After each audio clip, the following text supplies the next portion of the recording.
Sarah's scream cut through the night as her brakes failed, the car smashing through the guardrail. 26 and drowning in her brother Reaper's world, she never imagined it would end like this, plunging into the black river below. Water flooded in. Her lungs burned. Through the fractured windshield, she saw him. Marcus, the 14-year-old homeless boy she'd fed yesterday, diving from the bridge. "Leave me," she choked, her door jammed shut. The current dragged her deeper. Marcus's small hands clawed at the window. Metal. Glass. Darkness closing in. Would a child's desperation be enough to pull her from death's grip? Welcome to Hell's Angels family. If you're new here, hit that subscribe button right now because this story will touch your heart in ways you won't expect. To my faithful subscribers who've been here from the beginning, may God continue to bless you abundantly. Before we dive in, let's lift this moment up in prayer. Heavenly Father, I come before you asking for your divine protection over everyone watching right now. Bless their families, Lord. Heal their bodies, provide for their needs, and give them peace that surpasses all understanding. Surround them with your favor and let your presence be felt in their lives today. In Jesus' mighty name, amen. Now, what you're about to witness isn't just a story. It's about a 14-year-old homeless boy who becomes the most unlikely hero when a nurse's car plunges into the San Francisco Bay, and how one act of courage exposes a web of corruption that reaches the highest levels of the FBI. The bridge screamed first, not the tourists walking above, not the cars grinding through evening traffic. The bridge itself, metal groaning against metal, a sound Marcus had learned to recognize after 8 months of living in its shadow. He pressed his body against the cold concrete pillar, 40 feet above black water that churned like something alive and angry. 14 years old and invisible. That's how he survived. The tourists never looked down. The joggers never stopped. The couples taking selfies never noticed the boy in the torn jacket who called the underside of the Golden Gate Bridge home. Marcus worked his fingers through a garbage bag someone had thrown from the pedestrian walkway. It wasn't the first time. People treated the bay like their personal dumpster. He'd found half-eaten sourdough bread yesterday. A cracked iPhone 6 the day before that. Still worked if you held it at the right angle. But tonight was different. His fingers touched leather. Heavy. Official. He pulled it out, and his breath caught. An FBI badge. The gold emblem gleamed even in the dim light. The name etched across the bottom made his stomach twist. Special Agent Robert Morrison. Marcus's hands started shaking. He knew that name. He'd seen that name.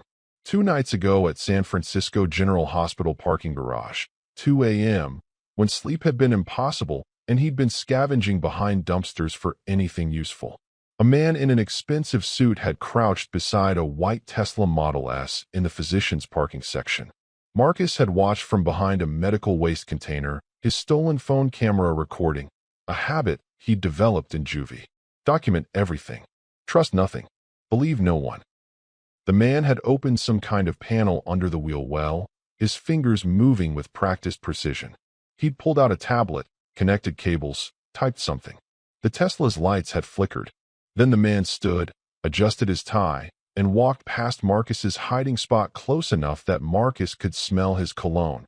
Expensive, woody, wrong for someone working at 2 a.m. The FBI badge on his belt had caught the fluorescent light. Morrison. Now that same badge was in Marcus's hand, discarded like trash, thrown off the most famous bridge in America. His mind raced. Why would an FBI agent throw away his badge? Why here? Why? Tires shrieked above. The sound sliced through the fog like a scream. Marcus looked up just as metal exploded. The guardrail tore apart in a shower of orange sparks that lit up the night like fireworks. A white Tesla Model S. The exact same car from 2 nights ago. He'd recognize those custom rims anywhere. Spun through the gap in slow motion. For one impossible second, the car seemed to hang in the air. Then gravity remembered its job. The Tesla plummeted 40 feet straight down. Time shattered into fragments. Marcus dropped the badge. His body moved before his brain caught up. He ran along the rocky shoreline, his worn sneakers slipping on wet stone and barnacle-covered concrete. The Tesla hit the bay with a sound that Marcus would hear in his nightmares for years. Thunder swallowing itself, metal crumpling, water exploding upward in a column 30 feet high. Then silence. Just the bridge humming its eternal song above. Waves crashing below. Fog rolling in thick and wet. The car was sinking. Fast. Most people would call 911. Wait for the Coast Guard. Let the professionals handle it. But Marcus had learned something in 8 months on these streets, 6 months before that in juvie, and 6 years before that in foster homes that didn't give a damn. When you wait for help, people die. Rico had died waiting. His only friend at the Tenderloin encampment. Heart attack at 32. Marcus had called 911, begged them to hurry, counted every second. 17 minutes they'd taken. 17 minutes while Rico's lips turned blue and his eyes went empty. Not again. Never again. Subscribe now. You'll wish you had when the next twist hits. Marcus kicked off his sneakers and dove into the black water. The cold didn't just hit him. It attacked. 40-degree water in January felt like 1,000 knives stabbing every inch of exposed skin. His lungs seized. His muscles locked.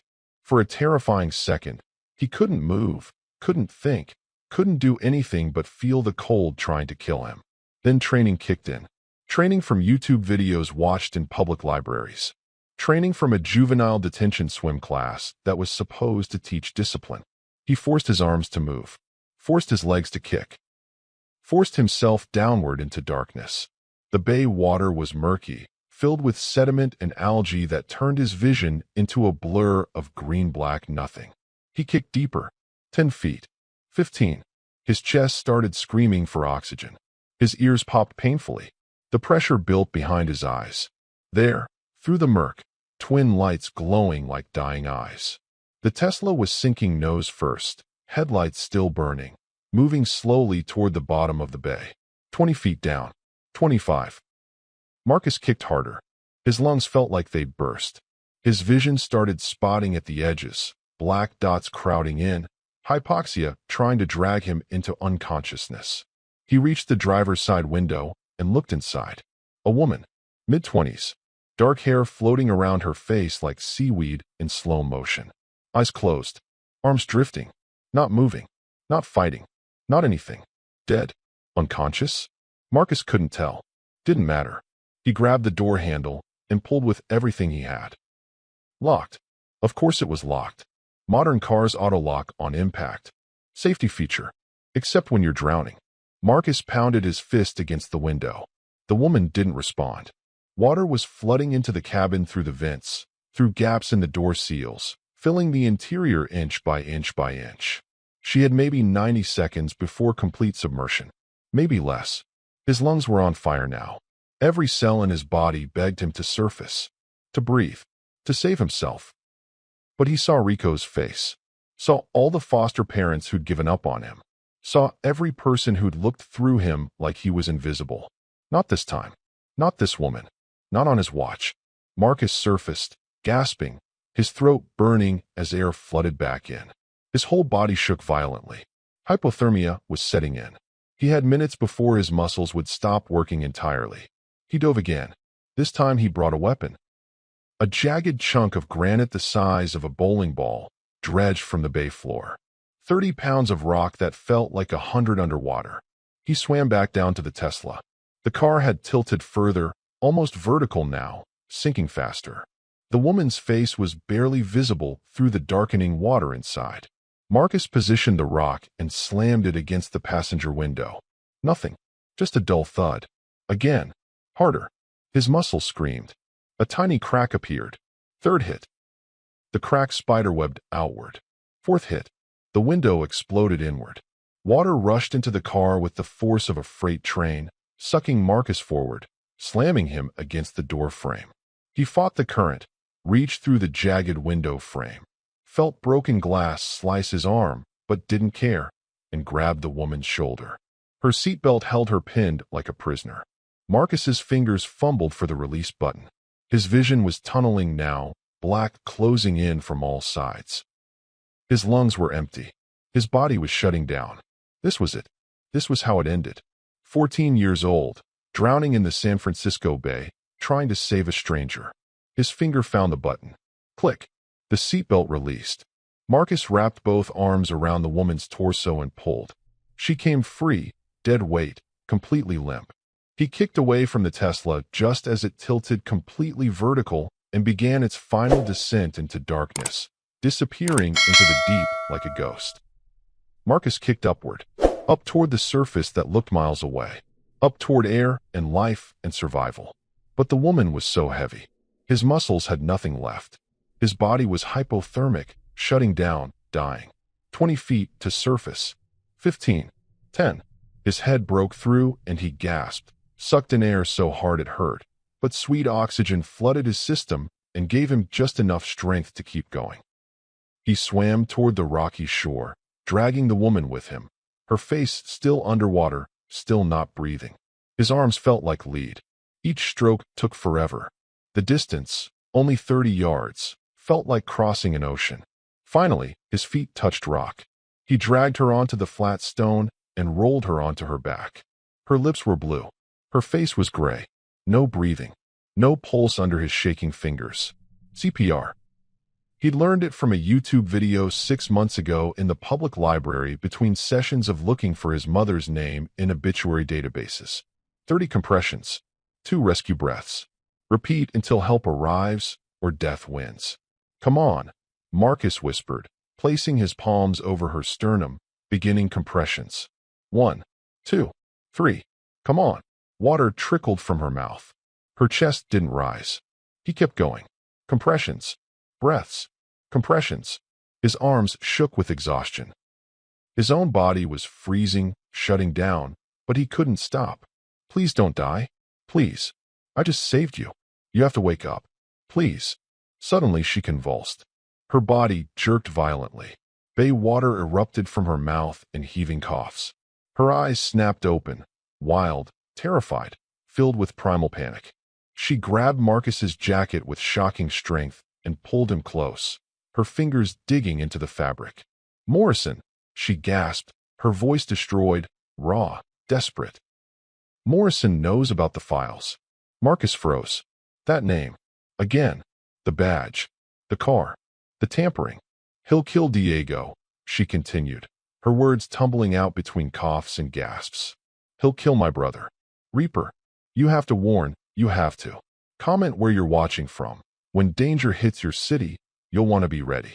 Wait, who's Morrison? Who's Diego? Who's Reaper? Marcus asked, but her eyes were already rolling back. Her grip loosened. Her hand dropped to the stone with a hollow thud. Unconscious again. Marcus knelt there, shaking so hard his teeth chattered, freezing, soaked, his mind racing faster than his heart. He looked at her face properly now. Mid-20s. Pretty in a tired, overworked way. A hospital ID badge was clipped to her soaked jacket, the plastic covering protecting the print. Sarah, RN, San Francisco General. Sarah, a nurse, at the same hospital where Morrison had tampered with her car. The pieces clicked together like a puzzle Marcus didn't want to solve. He reached into his pocket, praying his waterproof case had held. His phone was still there, still working. He pulled it out and opened the video from 2 nights ago. There it was, crystal clear in 1080p. Morrison crouching beside this Tesla, opening the wheel well panel, connecting his tablet, typing, the car's lights flickering. Then Morrison standing, adjusting his tie, walking away. This wasn't an accident. This was attempted murder. And somehow, Marcus, a homeless 14-year-old with a juvie record and no future, was now the only person alive who had proof. Sarah shivered violently beside him, her breathing shallow and labored. Hypothermia was setting in for her too. She needed a hospital, needed warm blankets and 4 fluids and doctors who knew what they were doing. But if Morrison was FBI, he'd have people everywhere. Police, paramedics, hospital staff. Anyone Marcus called might be compromised. Anyone could finish what Morrison started.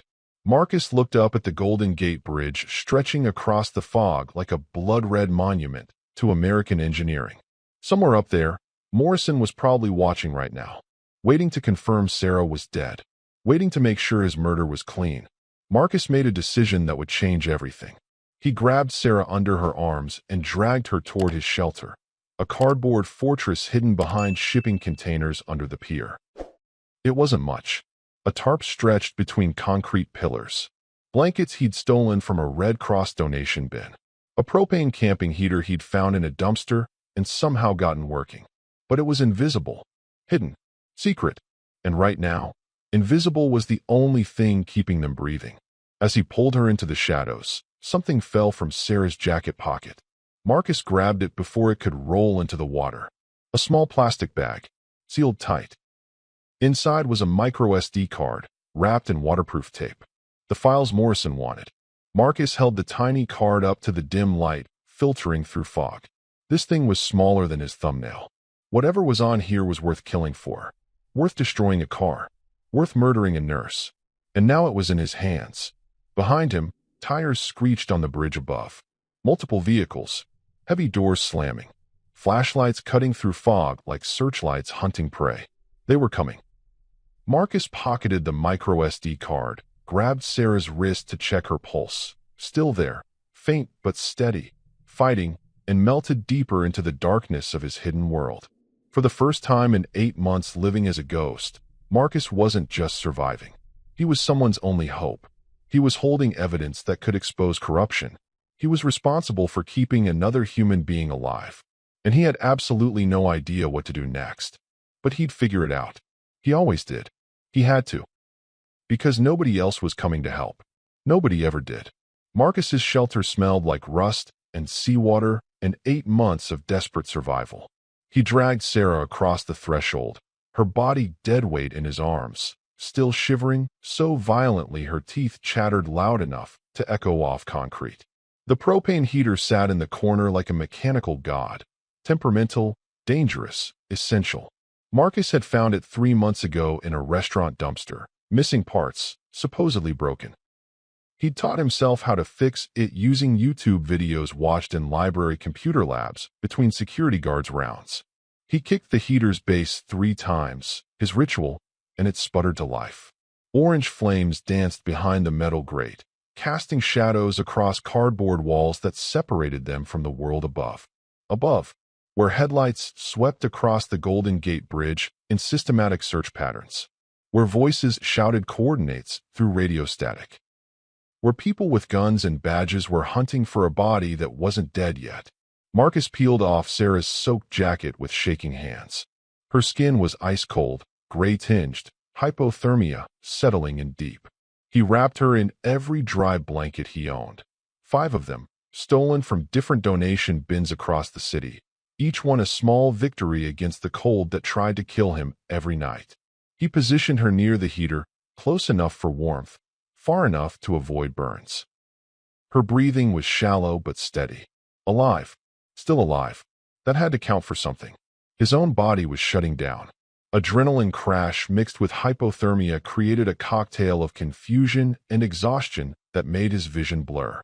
He stripped off his wet shirt, a second-hand thing he'd gotten from St. Anthony's, and pulled on a stolen 49ers hoodie that was 3 sizes too big. The fabric smelled like whoever had owned it before.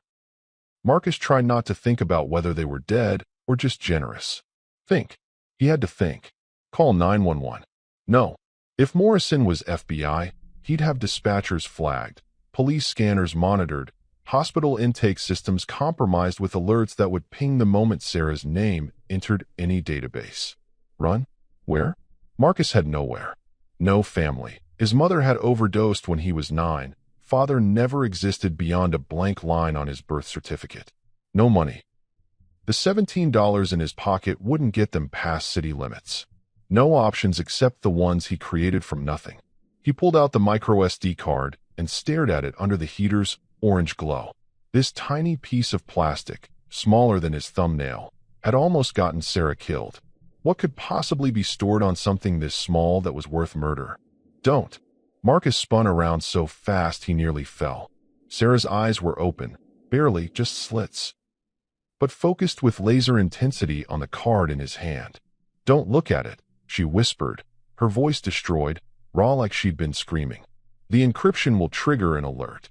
Military-grade tracking software. Morrison will know exactly where we are within 30 seconds.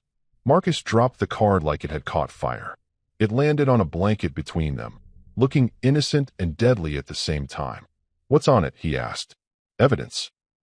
Sarah tried to sit up, her face contorting with pain, and fell back against the blankets. Evidence that Morrison's been stealing. Not just money, though there's plenty of that. Cases. Information.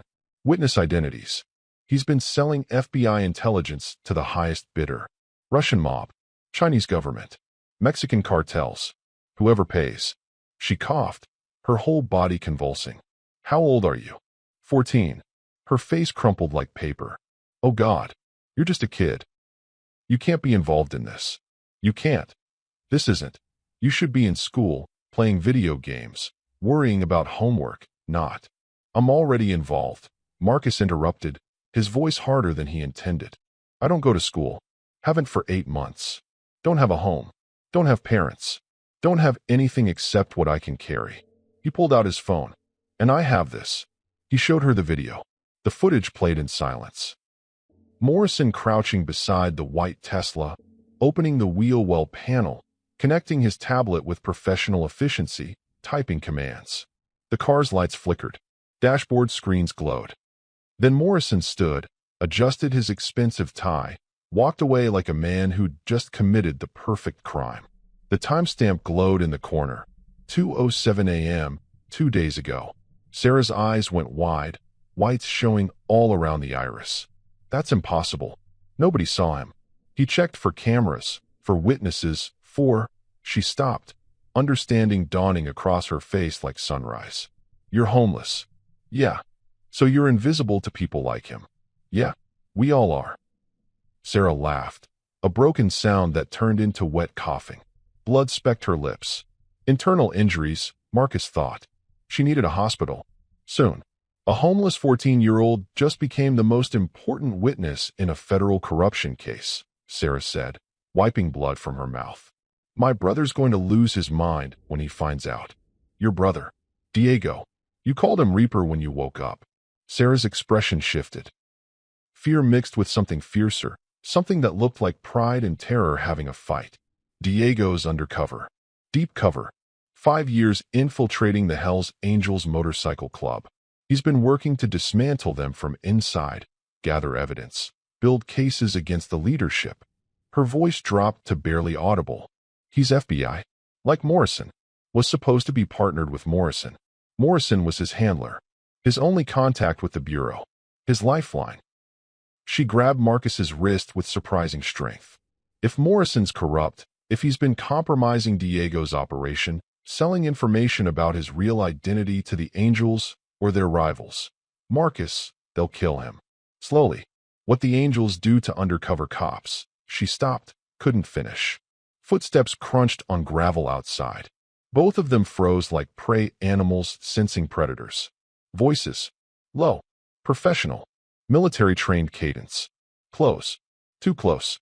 Check under the pier. She could have washed up anywhere in a quarter-mile radius. Cars at the bottom. 100 feet down. No way she survived that impact, and the cold.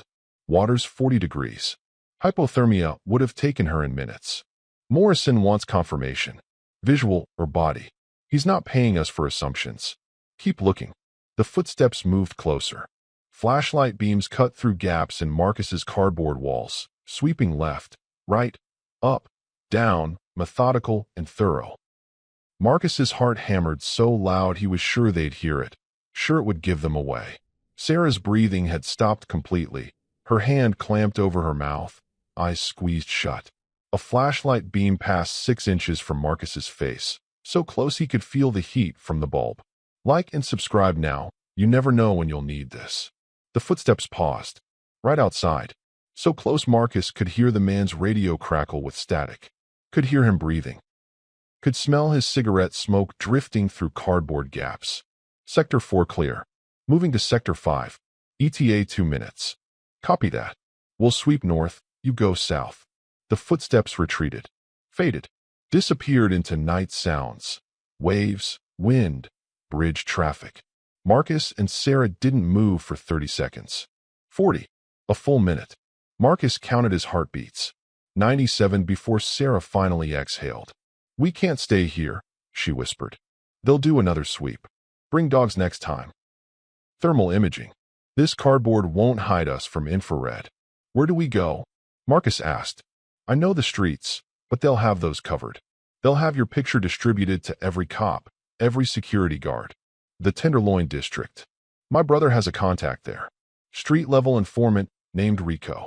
He's been feeding Diego information about drug movements, territorial disputes. He'll know how to reach Diego without alerting Morrison to the communication. Marcus's blood went cold. The name hit him like a physical blow. Rico, you know him? He's dead. The words landed like stones thrown into still water. Sarah's face drained of what little color had returned. What? 3 weeks ago. Heart attack. I was there. Right there next to him. I called 911, begged them to hurry, told them he was dying. They came too late. Marcus swallowed hard against the memory. 17 minutes. I counted every second. He was my friend. Only person in this city who treated me like I was human instead of a problem to ignore. Sarah closed her eyes. Then we have no way to contact Diego safely. Morrison monitors all official FBI channels. If we try reaching out through bureau systems, we're dead before the message sends. If we call Diego's cell phone, Morrison's listening. He controls all handler asset communications. If we show up anywhere Diego's known to operate, I know where Diego is. Sarah's eyes snapped open. What? Marcus pulled out his phone and opened his photos. Scrolled through hundreds of images, evidence he'd collected over months, insurance against a world that didn't believe homeless kids. He stopped on a picture from 4 days ago. I take pictures. Document everything. Habit from juvie. Evidence helps when nobody believes you and everyone assumes you're lying. He showed Sarah the image. Saw this guy outside a warehouse in Oakland. The jacket caught my attention. Hell's Angels insignia. I thought maybe I could sell information to someone. Gang unit. Rival club. Never did. Seemed too dangerous. The photo showed a man in his early 30s. Leather vest. Dark hair slicked back. Sharp eyes that looked right through the camera lens like he knew someone was watching. The name patch on his vest read, Reaper. That's him, Sarah whispered, her finger touching the screen, tracing her brother's face with something between love and grief. That's Diego. Where exactly did you see him? Abandoned warehouse on 3rd Street. Oakland Docks. Near the old Port of Oakland container yards. I was there looking for copper wire to sell. Building has exposed wiring in the walls. Worth money if you're desperate. Saw about 15 motorcycles parked outside. Took pictures from across the street, behind a dumpster. Thought maybe he stopped. Didn't matter what he'd thought. Sarah grabbed the phone, studied the image with intensity that made Marcus uncomfortable. Her finger zoomed in on details. The warehouse number. The street signs visible in the background. The other motorcycles. The men standing guard. He looks tired, she finally said, her voice small. He looked dangerous, Marcus said honestly. Like someone who'd kill you and not think about it twice. He's both. Sarah handed the phone back. 5 years undercover changes people. Hardens them. He's had to do things, terrible things, to maintain his cover. To stay alive. The Diego who joined the FBI isn't the same man wearing that vest. She forced herself to sitting position, gritting her teeth against obvious pain. Broken ribs, Marcus guessed. Maybe internal bleeding. They were running out of time. We need to get to that warehouse, Sarah said. If Diego's there, if we can reach him before Morrison realizes I'm alive and adjusts his plans. They're looking for you, Marcus interrupted. Guys with flashlights and radios and definitely guns. Professionals. Probably contractors. Morrison wouldn't use official FBI resources for this. We can't just walk across the Bay Bridge to Oakland. They'll have checkpoints. Your face will be everywhere. So we don't walk on the surface. Sarah's eyes had that look again. The look that said she had a plan, and it was probably terrible. We go through the tunnels. What tunnels? San Francisco has maintenance tunnels running under half the city. Storm drains. Utility access corridors. Water management systems. I dated a city engineer last year. He showed me maps, took me down there once. It was, she stopped, shook her head. We can get from here to the BART station underground, take the train to Oakland, emerge near the docks without ever being seen from street level. Is that safe? Sarah laughed, no humor in it. No, It's dangerous. Flooded sections. Dead ends. Homeless encampments where we're not welcome. Easy to get lost. Easy to die down there. She looked at Marcus. But it's our only chance. Marcus thought about his cardboard shelter, his stolen blankets, his propane heater, his invisible life that wasn't really living. I've got nothing to lose, he said. Sarah almost smiled. Then let's move. They gathered what little they had. Marcus's phone with its precious video evidence, Sarah's hospital badge, the micro SD card sealed in its waterproof bag like a bomb waiting to explode. Marcus disabled the heater, scattered the blankets to make it look abandoned and ransacked, covered their tracks with the paranoia he'd learned surviving streets that ate kids like him. They emerged from the shelter into cold night air that cut through clothes like knives. The Golden Gate Bridge loomed above, red towers disappearing into fog that rolled in from the Pacific. No flashlights visible, no voices. The search had moved to another sector. For now, only for now. They moved quickly through shadows, Sarah leaning heavily on Marcus for support, both of them soaked and freezing and running on nothing but adrenaline and desperation. The storm drain entrance was 3 blocks away. A rusted grate Marcus had noticed weeks ago, but never explored, never needed to. Until now. Subscribe before the next move. Survival isn't guaranteed for anyone. They reached the grate. Marcus pried it open with a piece of rebar he'd stashed nearby, his hands screaming with pain from the cold and effort. The darkness below smelled like chemicals and rot and old water that had never seen sunlight. Sarah climbed down first, using the metal ladder rungs bolted into concrete. Marcus followed, pulling the grate closed behind them with a clang that echoed like a gunshot. The tunnel was narrow, black. Their footsteps echoed off concrete walls that wept moisture. Sarah used her phone's flashlight to navigate, the beam cutting through darkness that seemed alive, that seemed to press against them with physical weight. They walked for 10 minutes. 15. The tunnel branched left and right at regular intervals. Sarah chose directions with certainty Marcus desperately hoped was real and not just confidence masking terror. Water dripped from pipes above. Rats scattered at their approach. Graffiti covered walls. Tags, territorial markers, warnings in languages Marcus didn't understand. Then they rounded a corner, and Sarah's flashlight illuminated something that made them both stop breathing. A makeshift campsite. Blue tarps stretched across the tunnel ceiling like a roof. Sleeping bags still laid out. Propane stove. Battery-powered lantern. Someone had been living here. And yellow police tape. Stark. Official. Wrapped around the entire area like a perimeter at a crime scene. Blood stained the concrete floor in dark pools that hadn't fully dried. Arterial spray on the walls. Drag marks leading deeper into darkness. A note was pinned to the tarp with a hunting knife buried so deep the blade had cracked the concrete behind it. Block letters. Red ink that might have been blood. You're next, kid. Below it, taped carefully, a photo. Marcus's face. Printed on glossy paper. Clear. High resolution. Recent. Taken yesterday when he'd been digging through a dumpster behind Whole Foods on Market Street, looking for expired produce. Someone had been watching him, following him, documenting him. Someone knew who he was, where he went, what he looked like. Someone was coming. Sarah's hand found Marcus's shoulder, gripped hard enough to hurt. Her voice was barely a whisper, trembling. Marcus, whose camp is this? Marcus stared at the blood.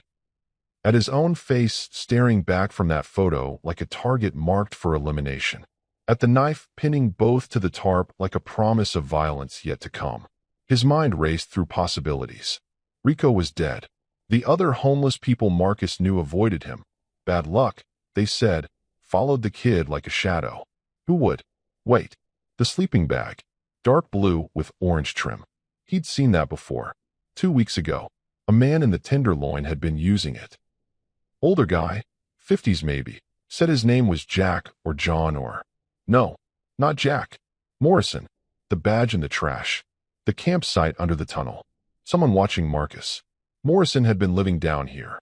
Watching. Waiting. Marcus. Sarah's voice cracked. Answer me. Whose camp? Marcus looked at her, his voice hollow. I don't know his real name, he said. But they know me. and they've been watching me long enough to know exactly where I'd run.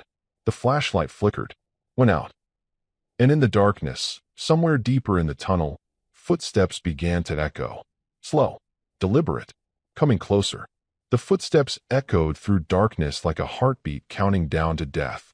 Marcus grabbed Sarah's arm, his fingers finding cold skin and frantic pulse. The flashlight was dead. The tunnel was black, and something was coming toward them through that blackness with measured, deliberate steps that said hunter, not prey. Move, Sarah hissed, pulling Marcus backward. They stumbled away from the campsite, away from the blood and the photo and the knife, moving blind through a tunnel they couldn't see. Marcus's hands scraped concrete walls, feeling for direction, for escape, for anything. The footsteps kept coming. Closer, closer. Sarah's phone flickered back to life, the screen glowing dim.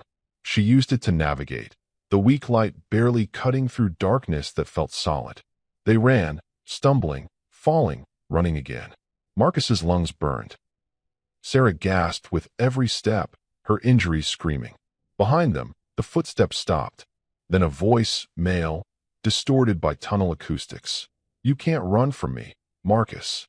I know these tunnels better than you know your own shelter. Marcus's blood turned to ice water. That voice knew his name, knew where he lived. They turned a corner. Another. The tunnel branched into 3 directions. Sarah chose left without hesitation, pulling Marcus into a narrower passage that smelled like sewage and decay. Keep moving, she gasped. Bart Station is close. Half a mile. We just have to. Lights flooded the tunnel behind them. Flashlights. Multiple. Voices shouting coordinates. They've got backup, Marcus said. We're not going to make it. Yes, we are. Sarah's voice had steel in it despite her shaking hands. Because I didn't survive drowning to die in a sewer. They pushed forward, Sarah's phone guiding them through turns and intersections that looked identical in the darkness. Behind them, the lights grew brighter. The voices louder. They were gaining. The tunnel opened into a larger chamber, some kind of junction point where 6 passages met. Water pooled on the floor, ankle deep and freezing. Sarah waded through it, pulling Marcus toward the far exit. Stop running. The voice boomed through the chamber. Marcus turned and saw them. 3 men in tactical gear, flashlights mounted on rifles, faces covered with masks. Not police. Not FBI. Private contractors. Morrison's people. The lead man raised his rifle. The woman comes with us. The kid too. Morrison wants to talk. Morrison wants us dead, Sarah said, her voice steady despite the gun pointed at her chest. Eventually, the man agreed. But first he wants that microSD card. And he wants to know who else you told. Sarah's hand moved to her pocket where the card sat like a ticking bomb. Like and subscribe. When they come for you, you'll wish you knew how this ends. Sarah Martinez, another voice called out, echoing through the chamber from a different tunnel. Step away from the boy. Now. Everyone froze. From the leftmost tunnel, a figure emerged into the flashlight beams. Tall, broad-shouldered, leather vest with Hell's Angels insignia catching the light. Dark hair. Sharp eyes that Marcus recognized instantly from his photograph. Diego. Reaper. The contractors swung their rifles toward him. Diego raised his hands slowly, showing empty palms. That's my sister you're pointing guns at, Diego said, his voice calm. Dangerous. The voice of someone who'd killed before and would kill again without hesitation. Lower your weapons. Walk away. Tell Morrison this is over. The lead contractor laughed. You're outnumbered, outgunned, and out of your jurisdiction, Agent Martinez. Yeah, we know who you are. Morrison sold your file to the highest bidder 3 months ago. The Angels know too. You're a dead man walking. Diego's expression didn't change. Then I've got nothing to lose. He moved. 1 second, he was standing with hands raised. The next, he was a blur of violence, grabbing the nearest contractor's rifle, redirecting it, driving an elbow into the man's throat. The rifle fired, deafening in the enclosed space, bullets sparking off concrete. Chaos erupted. Marcus grabbed Sarah and pulled her behind a concrete pillar as gunfire exploded through the chamber. Diego moved like something trained for war, disarming, striking, using the contractor's own weapons against them. He was brutal, efficient, terrifying. 2 contractors went down. The third ran, disappearing into a tunnel, his footsteps echoing into nothing. Silence fell like a curtain. Diego stood in the aftermath, breathing hard, holding a rifle, surrounded by unconscious men bleeding on wet concrete. He looked at Sarah, his face cracking open with emotion. "Sarah," his voice broke. "I saw your car in the bay. I thought." "I know." Sarah stepped toward her brother, limping, shaking. "Morrison tried to kill me. Hacked my car system. I would have drowned if—" She gestured at Marcus. "This kid saved me." Diego's eyes shifted to Marcus. Calculating. Assessing. "Who are you?" "Nobody," Marcus said honestly. "I'm homeless. I was just there. Wrong place, right time, I guess." "He has evidence," Sarah interjected. "Video of Morrison tampering with my car. And he's been watching you. Has photos of your warehouse in Oakland." Diego's expression hardened. "You've been following me?" "I take pictures of everything," Marcus said quickly. "Insurance. Evidence. I didn't know you were FBI. I just saw a guy in a gang vest and thought maybe I could sell information." Diego stared at him for a long moment. Then something shifted in his face. Not quite a smile, but close. "Smart kid. Paranoid. Good survival instinct." He looked at Sarah. "Morrison's not working alone. I've been digging through his files, tracking his offshore accounts. He's got protection high up. Someone in the Bureau is covering for him. Someone with enough power to erase evidence, falsify reports, make entire cases disappear." "Who?" Sarah asked. "I don't know yet, but I've got names for possible suspects. All of them in positions to—" Diego stopped, his head tilting. Listening. Marcus heard it too. Sirens. Above ground. Getting closer. "The contractor who ran called for backup," Diego said. "We need to move. Now." He led them through tunnels with the confidence of someone who'd memorized every route. They moved fast, Diego supporting Sarah when she stumbled, Marcus following close behind. The sirens grew louder then faded. They were moving away from the response, deeper into the underground maze. Finally, they emerged into an abandoned subway station, one of the old ones San Francisco had sealed decades ago. Diego had set up a base here.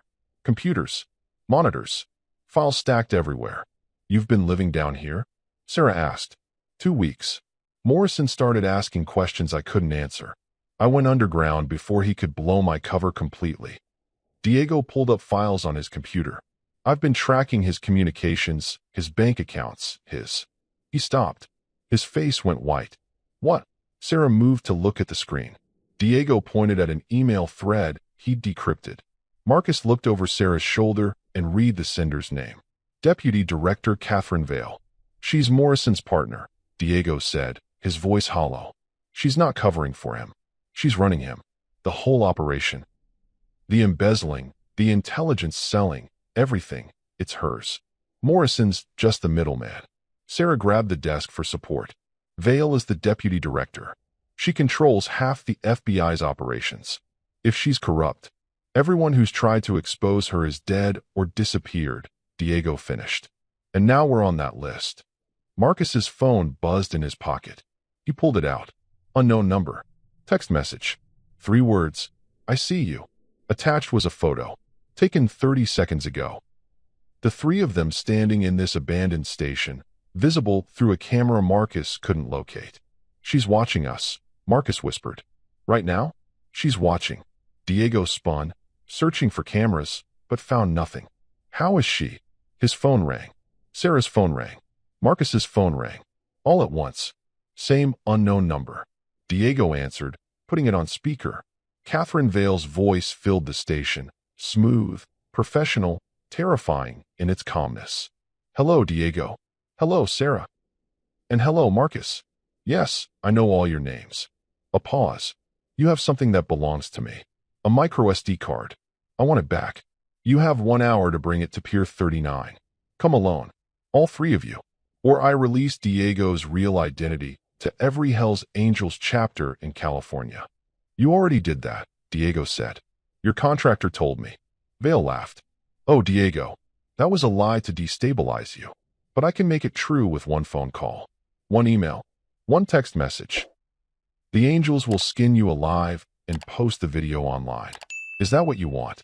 Silence. Pier 39. 1 hour. Don't be late. The call ended. Marcus looked at Diego and Sarah. She's bluffing. No, Diego said quietly. She's not. Vil doesn't bluff.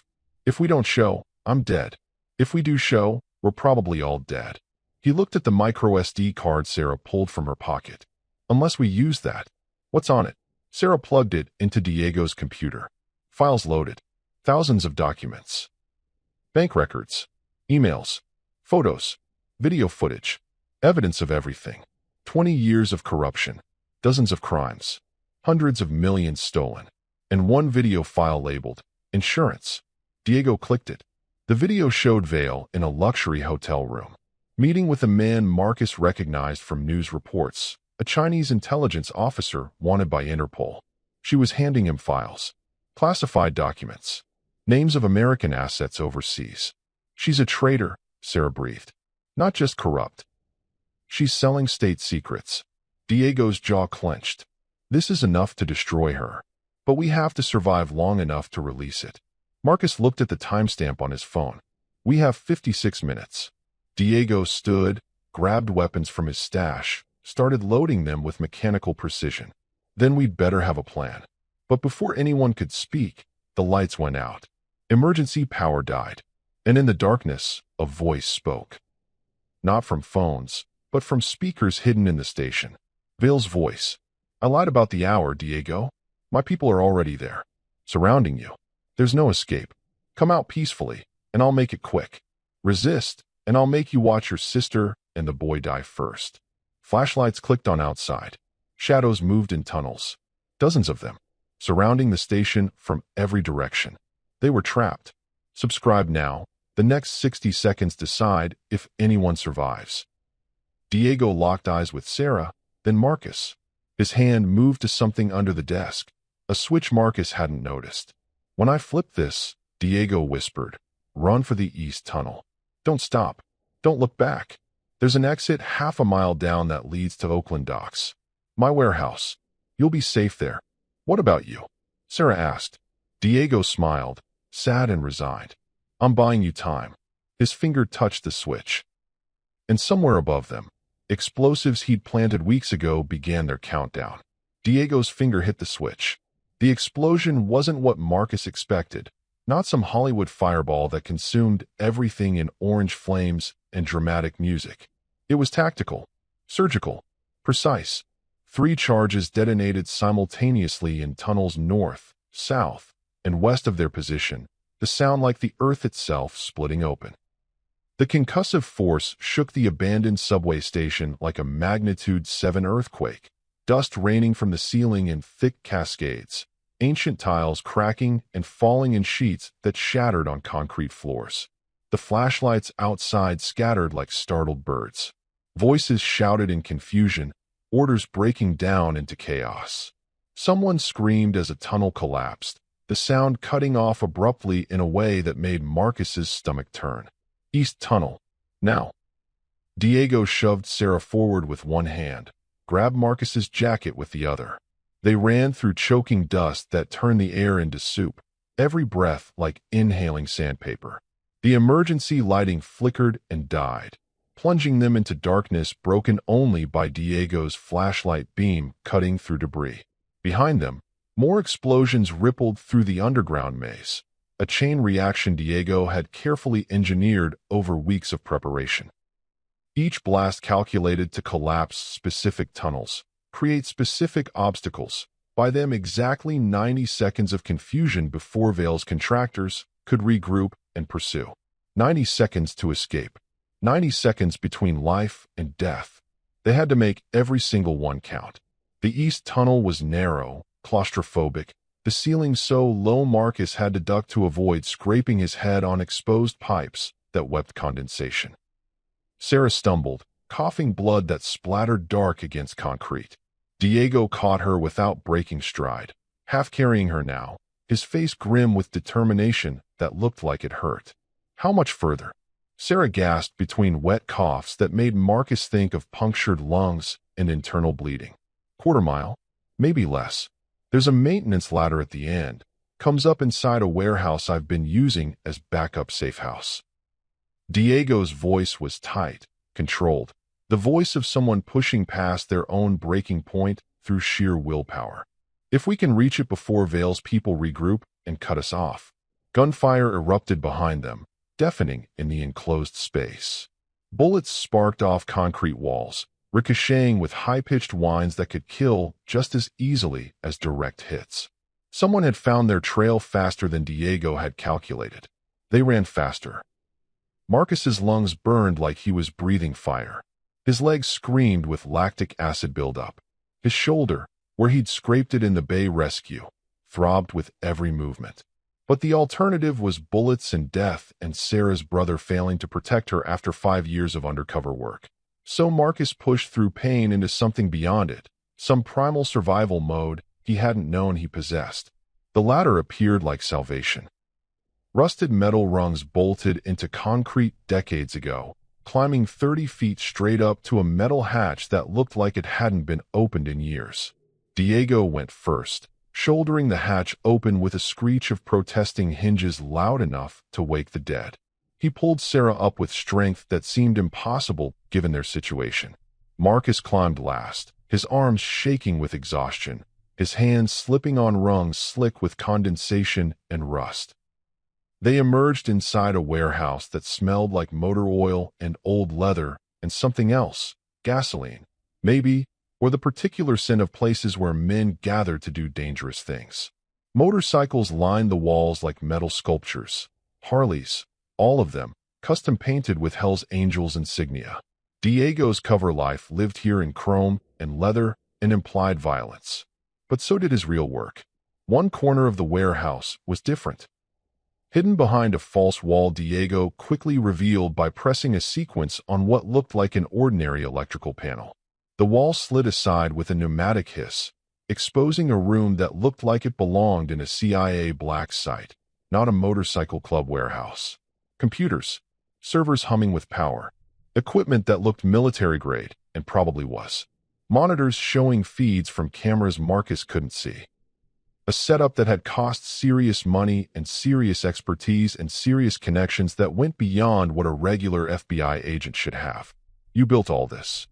Marcus asked, staring at technology he'd only seen in movies about hackers and spies. 5 years of preparation.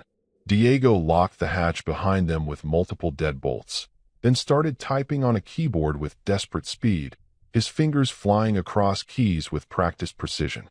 "I knew Morrison was dirty 6 months ago. Started noticing discrepancies in case files, evidence that went missing, witnesses who disappeared. Started building contingencies. Escape routes, dead drops, false identities. This place is off-grid, electromagnetically shielded, untraceable through conventional means. Vale doesn't know about it. Yet," Sarah said darkly. She collapsed into a chair that looked like it came from an interrogation room, pressing her hand against her ribs where blood seeped through her shirt in an expanding stain that made Marcus think she was running out of time. "She found us in the subway station somehow. She has resources we can't match. Technology we don't understand. People everywhere." Diego pulled up multiple screens showing news feeds, police scanners, FBI internal communications he'd somehow gained backdoor access to. "That's exactly why we don't try to match her resources. We use something better. Something she can't control." "What?" Marcus asked, moving closer to watch Diego work. "The truth." Diego pulled the microSD card from Sarah's pocket, the same card that had nearly gotten her killed, and plugged it into his system with hands that shook slightly despite his controlled expression. Vale's power comes from secrecy, from controlling information flows, from making sure certain truths never see daylight. We take that away, we take away her power. She becomes just another corrupt official with no protection. Files loaded across multiple screens. The evidence Sarah had compiled over months of investigation. The video of Vale meeting with Chinese intelligence officers in that luxury hotel. Bank records showing millions in bribes and embezzled funds flowing through offshore accounts in the Cayman Islands and Switzerland. "We released this, she's finished," Diego continued. his voice gaining confidence as he reviewed the files. But we can't just email it to the Washington Post or New York Times. She controls too many people in traditional media. Editors who owe her favors. Journalists who've been compromised. She'll bury it, discredit us, make us look like conspiracy theorists or Russian assets or dead people, Sarah finished quietly. She'll make us look like dead people because we'll be dead. Like and subscribe before the next explosion. You'll want to know who survives. What if we don't just release it? Marcus said quietly, an idea forming in his mind. The kind of idea born from 8 months living invisible, learning systems from the outside, understanding how information really flowed in a world that ignored him. Both of them looked at him. What if we make it impossible to bury? Make it so big, so public, so everywhere at once that even Vale with all her resources can't stop it? Diego's eyes narrowed with interest. What are you thinking? Marcus pulled out his stolen phone, the device that had saved their lives by recording Morrison's tampering. I've been homeless for 8 months. You know what I learned living on streets where nobody sees you? People ignore what's easy to ignore. A homeless kid? Easy to ignore. A single news story? Easy to bury. But if you make something unavoidable, if you put it everywhere at once, if you make it impossible to look away. He looked at Diego's computer setup, at servers that probably had more processing power than most small companies.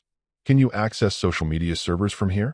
Backend access, not just posting, real access to their systems. Probably. I've got some NSA-developed tools the Bureau isn't supposed to have. Why? Because I can code. Both Sarah and Diego stared at him like he'd announced he could fly. I learned in juvie, Marcus explained, feeling defensive under their scrutiny. Juvenile Detention Center had a computer lab. One teacher, Mr. Rodriguez, thought teaching coding would help us. Give us marketable skills. Future opportunities. Most kids treated it like a joke. I treated it like survival. Studied every day. Learned Python, JavaScript, C++. I was good at it. Really good. I can write scripts, exploit vulnerabilities, access systems that. He stopped at their expressions. What? You're 14, Sarah said, like that explained everything. So? Age doesn't matter for coding. Skills do. Logic does. Understanding systems does. Marcus moved to Diego's computer, his fingers already itching to touch the keyboard. Give me 30 minutes. I can create a distributed dead man switch. Upload Vale's files to every major platform simultaneously. Twitter, Facebook, Reddit, TikTok, YouTube, Instagram. Encrypt them so they can't be taken down without destroying the entire post. Set them to auto-release from multiple sources if we don't check in every 6 hours. Make it so viral, so widespread, that deleting it becomes impossible. Diego studied Marcus with new respect, reassessing everything he thought he knew about the homeless kid who'd saved his sister. That's actually brilliant. Illegal as hell, but brilliant. So is attempted murder. Marcus countered, meeting Diego's eyes without flinching. Vale tried to kill your sister. She's trying to kill all of us. I'm not going to die because we followed rules she's been breaking for 20 years. Diego nodded slowly, something like pride crossing his face. Do it. I'll help. We can split the workload. You handle social media penetration and distribution. I'll work on news outlets and establishing redundant upload nodes. We hit everything at once. Overwhelming force. Digital blitzkrieg. They worked in focused silence, Marcus's fingers flying across the keyboard with practiced ease that came from hundreds of hours in that juvenile detention computer lab. He wrote code that would make security experts weep. Elegant, efficient, devastatingly effective. He built backdoors and workarounds and exploits that shouldn't exist, but did if you knew where to look, if you understood that every system had weaknesses built in by humans who made mistakes. Diego worked parallel tasks on a second terminal, encrypting files with military-grade algorithms, setting up VPN chains that bounced through 17 countries, creating layers of protection and obfuscation that would make tracing the source nearly impossible even with federal resources. Marcus lost himself in the work. This was where he felt powerful, not on streets where he was invisible and vulnerable. Here, in code, in systems, In the digital world where age and appearance and housing status didn't matter. Only skill mattered. Only logic and creativity and understanding. 20 minutes passed. 25. Marcus's eyes burned from staring at screens, but he couldn't stop. "We're ready," Marcus finally said, his voice hoarse. "One click, and this goes everywhere. Every platform, every news outlet, every forum and message board. Vale's career ends. Her network collapses. Her protection disappears. She becomes toxic, untouchable, radioactive." "Wait." Sarah stood, wincing, pressing her hand harder against bleeding ribs. "If we do this, there's no going back. Diego, your cover is blown. You're 5 years undercover. All that work, all those cases you built, was already compromised the moment Vale sold my file to Morrison's contractors," Diego said quietly, his eyes fixed on the screen.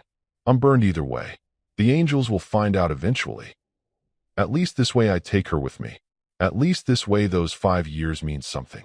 His finger hovered over the enter key. Sarah's hand covered his. "Together. We do this together." Marcus put his hand on top of theirs. This strange family that had formed in less than 6 hours. "On 3. 1, Diego said. 2, Sarah whispered. 3, Marcus finished. They pressed enter together. For 3 seconds, nothing happened. Then Diego's screens lit up like Christmas morning. Upload bars progressing. Files spreading across the internet like wildfire in California drought conditions. Reddit threads exploding with activity. Twitter trends spiking. News outlets receiving encrypted packages. The evidence multiplying, spreading, metastasizing beyond anyone's ability to contain. "It's working," Diego breathed, watching numbers climb. "It's actually." The warehouse door exploded inward. Not kicked. Not forced.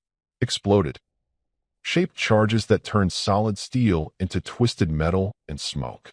Professional breach. Military execution. Deputy Director Catherine Vale walked through the smoke like a movie villain, flanked by a dozen armed contractors in tactical gear. She looked at the screens, at the uploading files, at the 3 of them standing together with hands still touching the keyboard. She smiled. And that smile was worse than any threat. "Did you really think I didn't know about this place?" Vale asked conversationally, her voice calm, almost friendly, which made it terrifying. "Diego, I've known about your backup warehouse for 3 years. I've been letting you have it. Letting you think you were clever. Letting you believe you had secrets from me." Diego's face went pale, color draining like water from a broken glass. "And the uploads?" Vale gestured at the screens with casual dismissal. "You're sending files to servers I control. Every platform you think you're using. I have people embedded in their security divisions. Assets I've spent years cultivating. Your evidence will never see daylight. It'll be flagged as malware, automatically deleted. Users who try to share it will be banned for violating terms of service. You've achieved nothing except annoying me." Marcus's stomach dropped. Impossible. He'd checked. He'd verified. He'd tested the pathways. No, she was lying. She had to be lying. But the certainty in her voice made him doubt everything. "You made one mistake," Vale continued, walking closer, her contractors keeping weapons trained but not firing. "You trusted that a 14-year-old homeless kid with a stolen phone could outthink federal resources. Cute. Admirable, even. But ultimately stupid." She raised her hand. The contractors raised their weapons in synchronized motion. "Subscribe now. The ending isn't what anyone expected." "Wait," Marcus said, his voice steady despite his hammering heart, despite the guns pointed at his chest. "You're right. I am just a homeless kid. Stupid. Uneducated. Easy to underestimate. Easy to dismiss." Vale's smile widened. "At least you're self-aware. That's more than most people achieve. Which is why I didn't upload to your servers." Marcus pulled his phone from his pocket with slow, careful movements. Showed her the screen. "I uploaded to theirs."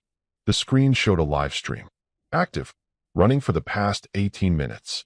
Broadcasting to a true crime forum Marcus had discovered 3 months ago when researching ways to document evidence. Small, dedicated, obsessive community of armchair detectives who solved cold cases for fun.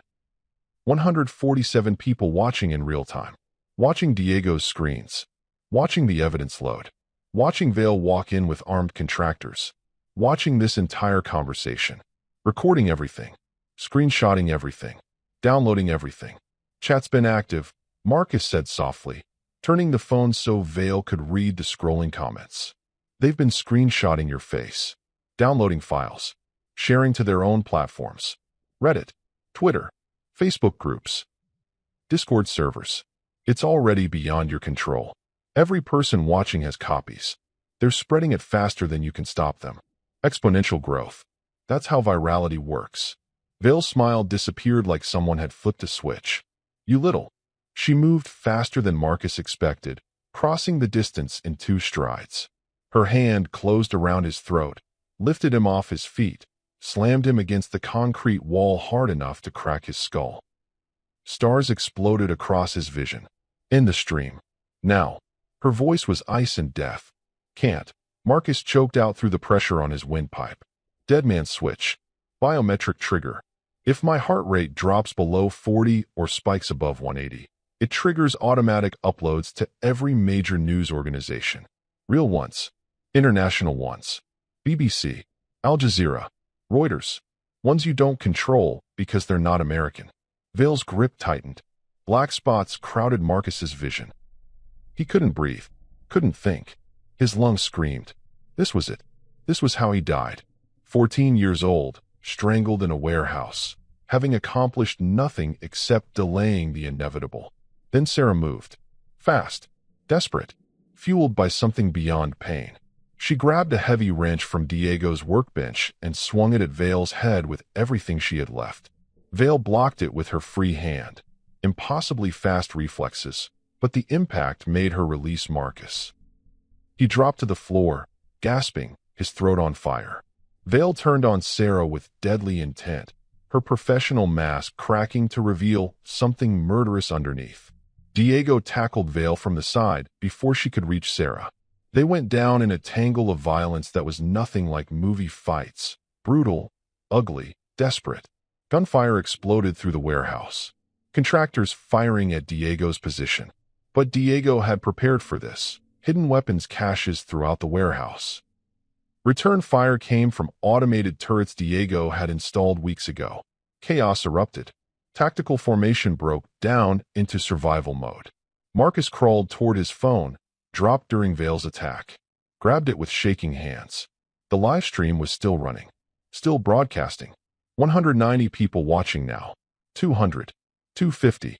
A bullet sparked off concrete inches from his head, showering him with debris. Diego was fighting 3 contractors at once, using moves that looked less like FBI training and more like something learned through 5 years of surviving in a motorcycle gang.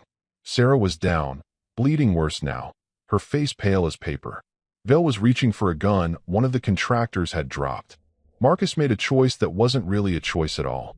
He ran, not away from danger, toward it, toward Vale's reaching hand, toward the gun, toward the woman who'd orchestrated all of this. He was 14 years old and 90 pounds soaking wet and had no training for combat. But he was also invisible, underestimated, dismissed as irrelevant. Those were his weapons. He tackled Vale just as her fingers closed around the gun. The weapon fired, deafening, the muzzle flashed blinding.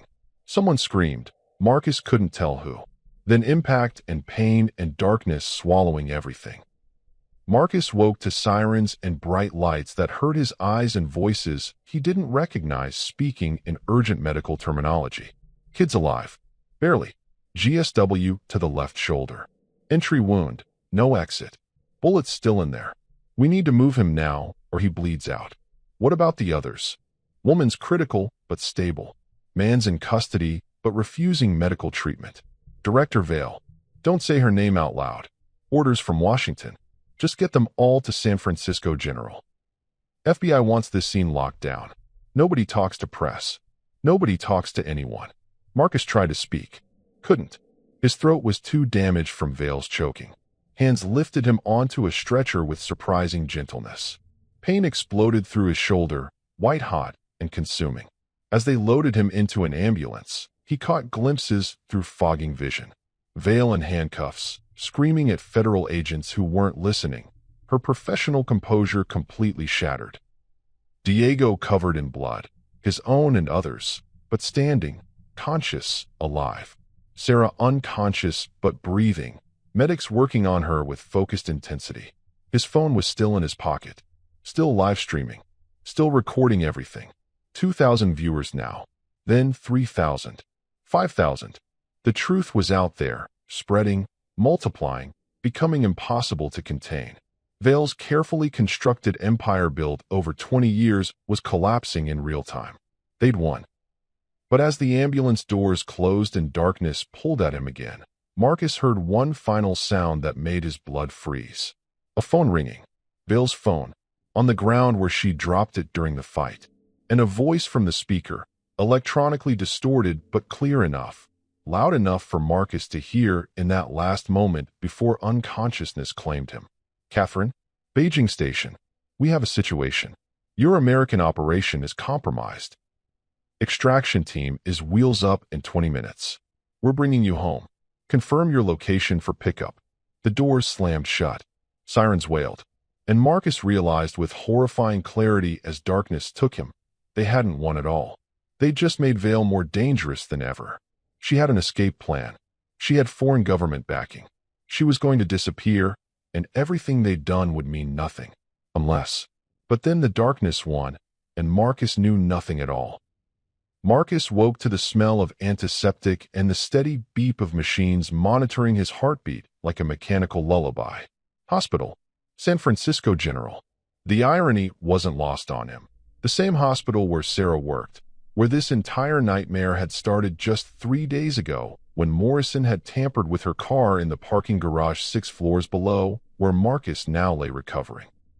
His shoulder throbbed with deep, bone-level pain that morphed into sharper agony whenever he tried to move.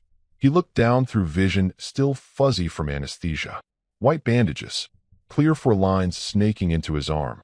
A morphine drip that explained why the room felt soft around the edges, why reality seemed wrapped in cotton. 3 days. It felt like 3 years. A nurse in blue scrubs noticed his open eyes and smiled with genuine warmth. You're awake. Good. Don't try to move yet. You had surgery 4 hours ago. Bullet removal from your left shoulder. Clean extraction, no nerve damage. You lost a significant amount of blood, but you're stable now. You'll make a full recovery. Sarah? Marcus's voice came out as a broken whisper, his throat still damaged from Vale's crushing grip, each word feeling like swallowing broken glass. The woman who came in with you? She's stable. 2 floors up in post-op recovery. Your guardian is with her right now. Guardian? Marcus didn't have a guardian. Didn't have anyone. Never had. The nurse left with a promise to bring water and applesauce. Minutes crawled by. Then Diego walked in, looking exhausted beyond anything Marcus had seen, still wearing clothes stained with dried blood and smoke residue. He sat in the plastic chair beside Marcus's bed with the heaviness of someone carrying the weight of impossible choices. Sarah's going to make it, Diego said before Marcus could form the question. Collapsed lung, 3 broken ribs, internal bleeding that required emergency surgery. But she's tough, tougher than she looks. Doctors say she'll recover fully. 6 weeks minimum for the ribs, but she'll be okay. Vale? Marcus asked, the name tasting like poison. Diego's expression transformed, exhaustion giving way to something that looked like victory mixed with disbelief. Federal custody. Maximum security detention. She's finished, Marcus. Completely finished. He pulled out his phone, showed Marcus a news broadcast on mute. The headline read, Deputy Director Catherine Vale arrested in massive corruption scandal. Below it, subheadlines. 20-year conspiracy exposed. Chinese intelligence connection confirmed. FBI announces full internal investigation. Your live stream worked beyond anything we imagined. Diego continued, his voice thick with emotion. The video hit 5 million views in the first 6 hours. 10 million by morning. Every major news organization picked it up. The evidence went viral so fast, spread so far, that Vale's entire protection network collapsed. People who'd covered for her for years suddenly couldn't run fast enough to distance themselves. The FBI had no choice but to arrest her publicly, transparently, with cameras rolling. Relief flooded through Marcus so intensely it made him dizzy, made the room spin. They'd won. They'd actually won. The Chinese government is denying everything, of course, Diego said, claiming Vale was a rogue actor, that they had no official relationship with her. But the evidence is ironclad. International warrants have been issued for 3 Chinese intelligence officers. Diplomatic relations are strained, but holding. And Marcus, Diego's voice cracked slightly. You did that. A 14-year-old homeless kid with a stolen phone and coding skills learned in juvenile detention just exposed one of the largest intelligence compromises in FBI history. Marcus didn't know what to say, didn't have words for the emotions churning through him. Relief, exhaustion, pride, disbelief, fear that it wasn't really over. What happens now? He finally asked. Diego leaned forward, elbows on knees, hands clasped. Vale will go to trial. Federal charges. Corruption, conspiracy, espionage, attempted murder.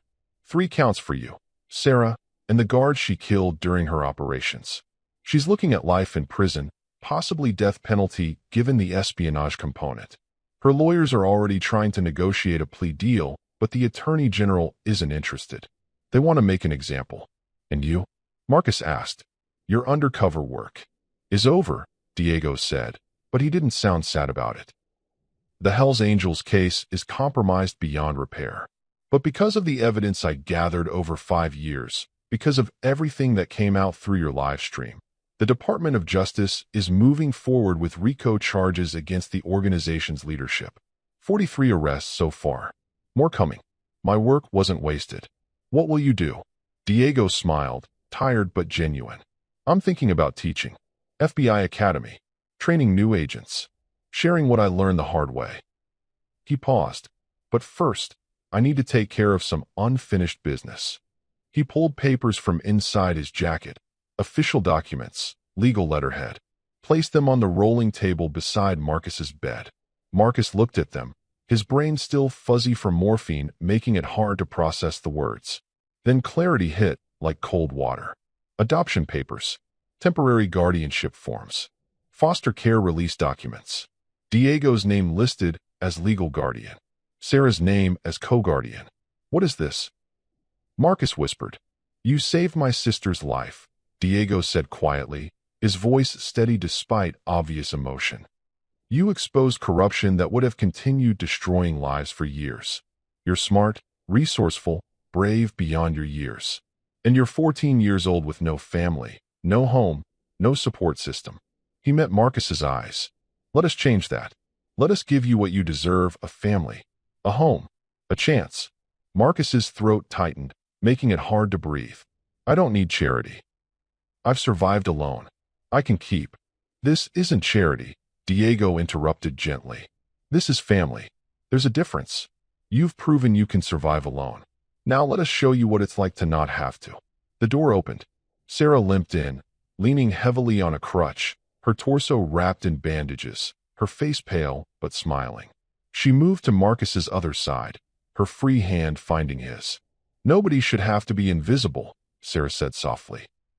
Nobody should have to survive when they could be living. We're not asking you to be grateful. We're not asking you to owe us. We're asking you to let us be family. Because that's what you are to us now. Family. Like and subscribe. Moments like this don't happen twice. Marcus looked at them. This man who'd spent 5 years living a lie to protect people. This woman who'd risked everything to expose corruption. They were offering him something he'd stopped believing existed. A choice. A real choice. Not survival. Not desperation. An actual choice to be wanted. His hand trembled as he reached for the pen Diego offered. His vision blurred with tears. He hadn't cried since he was 9 years old. Since his mother had died, and he decided tears were weakness he couldn't afford. But maybe, just maybe, he could afford them now. He signed his name on the line. Marcus Chun. No middle name because his mother had never given him one. Just Marcus Chun, now legally connected to people who wanted him. Sarah squeezed his hand. Diego's hand settled on his good shoulder with gentle weight. Welcome home, Marcus, Diego said. And for the first time in 5 years, since before foster homes and juvenile detention and streets that ate kids like him, Marcus believed that home might actually mean something. 6 months later, Marcus stood in front of Lincoln High School, backpack on his shoulder. The good shoulder, fully healed now. Students flowed around him like water around stone, laughing, talking, living normal teenage lives. He'd been enrolled for 3 months. Had actual friends now. Kids who knew his story from the news coverage, who thought what he'd done was incredible instead of impossible. He had a bedroom in Diego and Sarah's apartment. Had regular meals. Had a laptop Diego had bought him for schoolwork that Marcus used for coding projects that were definitely legal now. Mostly legal. His phone buzzed. Text from Sarah. Dinner at 7. Diego's cooking. Prepare yourself. Marcus smiled. Diego was terrible at cooking. They all knew it. They pretended not to notice. Another text, this time from Diego. News is reporting Vale's plea deal was rejected. Trial starts next month. They want you to testify. Your choice. No pressure. Marcus thought about it. About standing in a courtroom, facing the woman who'd tried to kill him. About telling his story to judges and juries and the world. His choice. No pressure. He typed back. I'll do it. Because some things were worth facing. Some truths were worth telling. Some people were worth standing up for, even when it was hard. Especially when it was hard. Subscribe now. Your next chapter is waiting. Marcus walked into the school building, no longer invisible, no longer alone. The halls were crowded and loud and overwhelming. Everything his old life wasn't. But this was his life now. Messy and complicated and full of people who saw him. And for the first time since he could remember, that didn't terrify him. It felt like coming home. Behind him, his phone buzzed one final time. Unknown number. His stomach clenched. Old instincts never fully died. He opened the message cautiously. It was from the True Crime Forum moderator, the one who'd hosted his live streams. The message said, "The community wants to thank you. We're creating a scholarship fund in your name. For kids who've been through the system. For kids who need a second chance. You showed us that heroes don't need capes. Sometimes they just need courage and a phone camera. Thank you, Marcus." Attached was a photo, the forum's homepage, showing a banner with Marcus's face and the words, "The Marcus Chin Scholarship Fund, because every kid deserves to be seen." Marcus stared at the image, at his own face looking back at him, no longer invisible. He thought about the thousands of kids still living on streets, still hiding in shadows, still fighting to survive. Kids who needed what he'd found, a chance, a voice, a family. He knew what he had to do. That afternoon, he started coding a new project. An app. Anonymous reporting for kids in danger. Encrypted communications. Resources mapped by city. Direct connections to verified safe adults. An app that would let invisible kids be seen without being exposed. Protected without being vulnerable. Diego found him hours later, still typing furiously, dinner forgotten. "What are you working on?" Diego asked. Marcus turned his laptop so Diego could see. Explained the concept, the features, the potential impact. Diego watched the demonstration, his expression shifting from curious to impressed to proud. "You're going to change lives with this," Diego said quietly. Marcus shook his head. "We're going to change lives. I need help. Legal advice. Bureau connections for vetting safe adults. Your experience for security protocols." Diego pulled up a chair. "Then let's get to work." And they did. 1 year later, the app launched with 50,000 downloads in the first week. By month 2, it had saved its first life. A 12-year-old in Chicago who reported abuse, got connected with resources, found safety. Marcus received a message from that kid. "You saved me. Thank you." And Marcus understood, finally, what being saved really meant. It meant being seen, being heard, being given a chance to become something more than survival. Vale went to prison, life sentence, no parole. The FBI underwent massive reforms. Chinese intelligence operations in the U.S. took years to rebuild after the exposure. But more importantly, Marcus Chin stopped being invisible. And he made sure thousands of other kids didn't have to be invisible anymore either. That was the real victory. That was home.